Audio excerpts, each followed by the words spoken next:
Welcome to my educational channel విద్యా ఉద్యోగ సమాచారానికి స్వాగతం. డైలీ జిఎస్ అండ్ కరెంట్ అఫైర్స్లో ఇవాళ 269వ వీడియో. ఈరోజు కూడా లేటెస్ట్ కరెంట్ అఫైర్స్ డిస్కస్ చేయబోతున్నాం. చాలా ముఖ్యమైన అప్డేట్స్ అయితే ప్రతిరోజు అందించడం జరుగుతుంది. ప్రతిదీ నేషనల్, ఇంటర్నేషనల్, రీజనల్ ఏది కూడా ఇంపార్టెంట్ అనుకుంటే తప్పకుండా మన ఛానల్లో ఈ వీడియో సిరీస్లో మీకోసం మరి అందిస్తున్నాను. ఛానల్ని ఇంకా ఎవరైనా సబ్స్క్రైబ్ చేయకుంటే తప్పకుండా సబ్స్క్రైబ్ చేసుకొని ఈ కంటెంట్ అయితే ఉపయోగించుకోండి. తప్పకుండా నోటిఫికేషన్స్ అయితే రాబోతున్నాయి త్వరలో.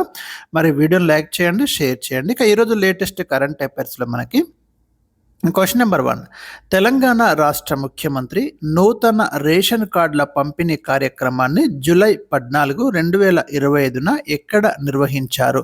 రీసెంట్గా మనకి కొత్త రేషన్ కార్డుల పంపిణీ కార్యక్రమం జరిగిందండి తెలంగాణలో. మరి డేట్ ఇచ్చాను, ప్లేస్ ఎక్కడ అంటే మనకి ఇక్కడ డైరెక్ట్ ఆన్సర్ ఇచ్చారు మీకు. తిరుమలగిరి పట్టణం, ఇది సూర్యాపేట జిల్లాలో మనకి తుంగతుర్తి నియోజకవర్గంలో ఈ కార్యక్రమాన్ని అయితే నిర్వహించడం జరిగింది. ఇలాంటి కొత్త స్కీమ్స్ ఏవైనా అంటే లాంచ్ అయితే తప్పకుండా మీరు నోట్ చేసుకోండి. ప్లేస్ చాలా చాలా important, date and place. Question number 2, ఇటీవల కేరళలో విడుదలైన ఏ సినిమా ప్రభావం వల్ల అక్కడి పాఠశాలల్లో వలయాకార బెంచీలను ఏర్పాటు చేస్తున్నారు? మీరు గమనించిన లేదో, గత 2-3 డేస్ నుంచి న్యూస్ పేపర్స్లో మీకు ఒక వార్త కనిపిస్తుంది.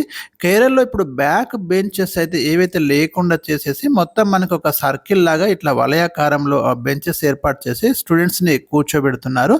ఒక సినిమా ప్రభావం వల్ల ఈ విధంగా పాఠశాలలో చేయడం వల్ల ఎవరైతే ఇంకా బ్యాక్ బెంచర్స్ అనే ఒకటి తీసివేయడానికి, అంటే అందరిలో ఒక సెల్ఫ్ కాన్ఫిడెన్స్ పెంచడానికి ఈ పద్ధతి ఉపయోగపడుతుందని నమ్ముతున్నారు. ఆ సినిమా ఏదనేది ఇక్కడ ప్రశ్నగా ఇచ్చాను. స్థానార్థి శ్రీ కుట్టన్ అండి. అంటే ఇట్లాంటి ప్రశ్నలు కాంపిటేటివ్ ఎగ్జామ్స్లో అడుగుతాడా అంటే డెఫినెట్గా అడుగుతాడు. ఎందుకంటే సొసైటీలో ఒక బెంచ్ మార్క్ తీసుకొచ్చే ఫిలిమ్స్ ఏవైనా ఉంటే గతంలో కూడా మనకు అట్లాంటి ప్రశ్నలు ఉన్నాయి, కాబట్టి గుర్తుంచుకోండి. క్వశ్చన్ నెంబర్ 3, 2025 వింబుల్డన్ మహిళల సింగిల్స్ విజేత ఎవరు? ఈ టెన్నిస్ మీద దాదాపు ఖచ్చితంగా డిఎస్సీలో అయితే గ్యారంటీ ప్రశ్న ఉంటుందండి, ఏదో ఒకటి అడుగుతున్నాడు. ఇక మనకు వింబుల్డన్ మహిళల సింగిల్స్ విజేత ఇక ఇంగ్లాండ్లో జరుగుతుంది మనకి వింబుల్డన్. ఇగా స్వైటెక్ అండి, పోలాండ్కు చెందిన ఇగా స్వైటెక్ ఇక్కడ మహిళల సింగిల్స్ విజేతగా నిలిచింది. రన్నర్ వచ్చేసి అమన్నా అనిసిమోవా, యుఎస్ఏకు చెందిన అనిసిమోవా మనకి 6-0, 6-0తో మరి ఇక్కడ ఓడిపోవడం జరిగింది, రన్నర్గా నిలిచింది. క్వశ్చన్ నెంబర్ 4, ఊరూరా జీవ పదార్థాలు, కీటక నాశనులు, సేంద్రియ ఎరువులను అందుబాటులోకి తేవడానికి కేంద్రం వేటిని ఏర్పాటు చేయాలని నిర్ణయించింది? ఇక్కడ రైట్ ఆన్సర్ వచ్చేసి బయో ఇన్పుట్ రిసోర్సెస్ సెంటర్స్ అని ఎస్టాబ్లిష్ చేయబోతుందండి, బీఆర్సీ అంటాము. ఇలాంటి కొత్త ప్రోగ్రామ్సే కాబట్టి వీటిని అయితే మీరు నోట్ చేసుకోండి. సహజ వ్యవసాయ జాతీయ మిషన్లో భాగంగా ఈ బయో ఇన్పుట్ రిసోర్స్ సెంటర్స్ ఏర్పాటు చేస్తున్నారు. Question number 5, national institute of plant health management, దీన్ని మనం నిఫ్ అంటాము. ఇది ఎక్కడ కలదు? ఇక్కడ 3 ఆప్షన్స్ ఉన్నాయి చూడండి, హైదరాబాద్, న్యూఢిల్లీ, బెంగళూరు. రైట్ ఆన్సర్ వచ్చేసి మనకి ఫస్ట్ ఆప్షన్ రైట్ ఆన్సర్ అండి, హైదరాబాద్లో ఉంది. National institute of plant health management అంటాం దీన్ని. Question number 6, snow leopards population assessment in India. రీసెంట్గా మనకు మంచు చిరుతల్ని లెక్కించారు. మరి దేశంలో ఏ ప్రాంతంలో ఈ మంచు చిరుతల సంఖ్య ఎక్కువగా ఉంది అనేది ఇక్కడ ప్రశ్న అండి. ఇక్కడ మీకు 4 ఆప్షన్స్ ఇచ్చాను, హిమాచల్ ప్రదేశ్, లద్దాఖ్, అస్సాం, సిక్కిం.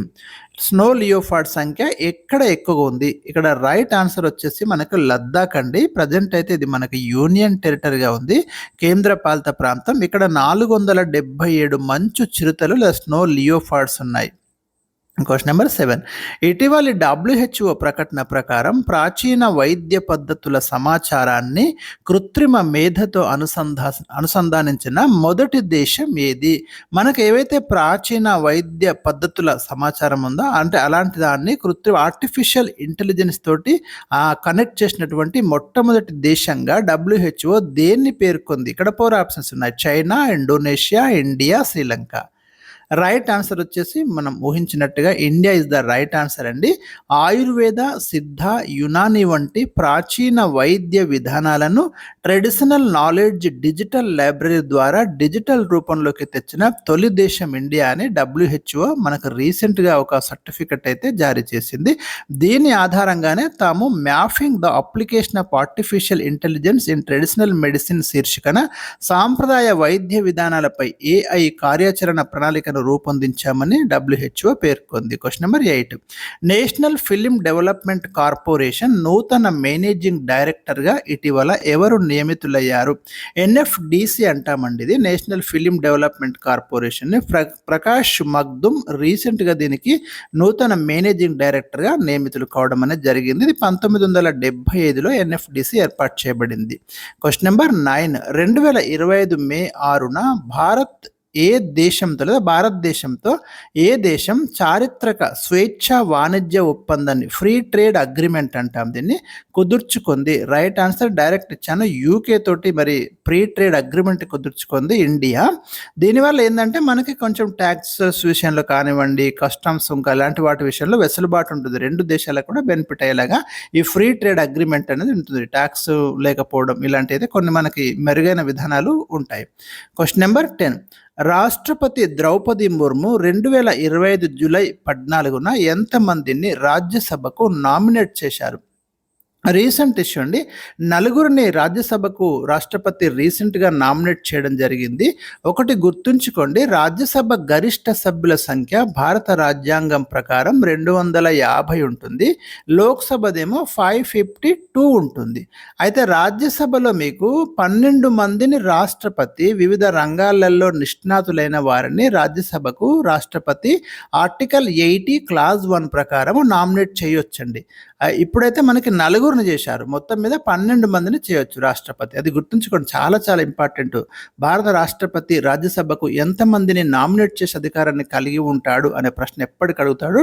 12 మందిని నామినేట్ చేసే అధికారాన్ని కలిగి ఉంటారు. రీసెంట్గా 4 మెంబర్స్ చేశారు. ఎవరెవరంటే హర్షవర్ధన్ శ్రింగ్లా, భారత విదేశీ వ్యవహారాల మంత్రిత్వ శాఖ మాజీ కార్యదర్శి, ఉజ్వల్ నిఖమ్ న్యాయవాది, మీనాక్షి జైన్ ప్రముఖ చరిత్రకారిణి, సి సదానందం కేరళకు చెందిన ఉపాధ్యాయుడు. సో ఆర్టికల్ 80 క్లాస్ 1 ప్రకారం వీళ్ళనైతే నామినేట్ చేయడం అనేది జరిగింది రాజ్యసభకి. సో ఇవి ఈరోజు మీకు ఇచ్చిన లేటెస్ట్ కరెంట్ అఫైర్స్. మరి ఏ కరెంట్ అఫైర్స్ కూడా మిస్ కాకుండా ఉండడానికి మన ఛానల్ని సబ్స్క్రైబ్ చేయండి. జనరల్ అవేర్నెస్, జనరల్ స్టడీస్ కూడా చాలా వీడియోస్ అయితే ఇప్పటికే ఇవ్వడం జరిగింది. వాటిని అయితే ఫాలో కండి. ఆ ప్లేలిస్ట్ యొక్క లింక్ అయితే మీకు డిస్క్రిప్షన్లో ప్రొవైడ్ చేస్తున్నాను, కామెంట్ సెక్షన్లో కూడా ప్రొవైడ్ చేస్తున్నాను. అక్కడ నుంచి కూడా మీరు చూడొచ్చు. Thank you for watching.